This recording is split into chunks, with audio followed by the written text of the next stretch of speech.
Hi hello ಎಲ್ರಿಗೂ, this is Rachana. So ಇವತ್ತು ನಾನು ಮತ್ತು ನನ್ನ ಫ್ರೆಂಡ್ಸು ಮೂವಿಗೆ ಹೋಗೋಣ ಅಂತ ಪ್ಲ್ಯಾನ್ ಮಾಡಿದ್ವಿ. ಸೊ ಬೇಗ ಕೆಲಸ ಮುಗಿಸ್ಕೊಂಡು ಆಫೀಸಲ್ಲಿ ನಾವು ಸಂಜೆ ಹೊರಟಿದ್ವಿ. ಟ್ರಾಫಿಕ್ ತುಂಬಾ ಇತ್ತು. ಸೊ ಹತ್ರ ಇದ್ದಿದ್ದರಿಂದ ಮಾಲು ನಡ್ಕೊಂಡೇ ಹೋದ್ವಿ. ಕೊನೆಗೂ ನಾವು ತಲುಪಿದ್ದು ನೆಕ್ಸ್ಟ್ ಶಾಂತಿನಿಕೇತನ್ ಮಾಲ್ನ.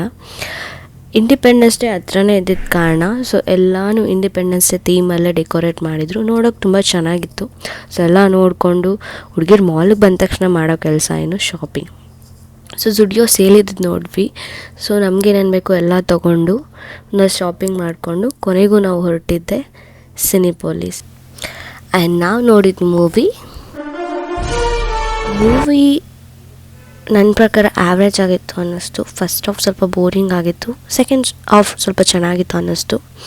ಸೊ ಮೂವಿ ಮುಗಿದ್ಮೇಲೆ 10 ಮಿನಿಟ್ಸ್ ತನಕ ಕ್ರೆಡಿಟ್ ನೋಡಿಕೊಂಡು ಮತ್ತು ನಾವು ಸ್ಪೈಡರ್ ಮ್ಯಾನ್ ಎಲ್ಲಿದ್ದಾನೆ ಅಂತಲೂ ನೋಡಿಕೊಂಡು ಕೂತಿದ್ವಿ. ಸೊ ಮೂವಿ ಮುಗಿದ್ಮೇಲೆ ನಮಗೆ ತಾನೇ ಏನು ಕೆಲಸ. ಸೊ ನಾವು ತೊಗೊಂಡಿದ್ದೆ ಎಕ್ಸಿಟ್ ಆದಮೇಲೆ ನಾವು ಡೈರೆಕ್ಟಾಗಿ ಹೋಗಿದ್ದೆ ಊಟ ಮಾಡೋದಕ್ಕೆ. ಊಟ ಮಾಡೋದ್ರಲ್ಲಿ ಎಷ್ಟು ಬ್ಯುಸಿಯಾಗಿದ್ವಿ ಅಂದರೆ ಊಟ ಮಾಡೋ ವೀಡಿಯೋನೇ ಮಾಡೋದೇ ಮರ್ತುಬಿಟ್ವಿ. But still it's all right. ಇವತ್ತಿನ ವ್ಲಾಗಿಂಗ್ ನಂದು ಇಷ್ಟೇ ಆಗಿರುತ್ತೆ. ಮತ್ತೆ ಸಿಗುವ. ಬಾಯ್.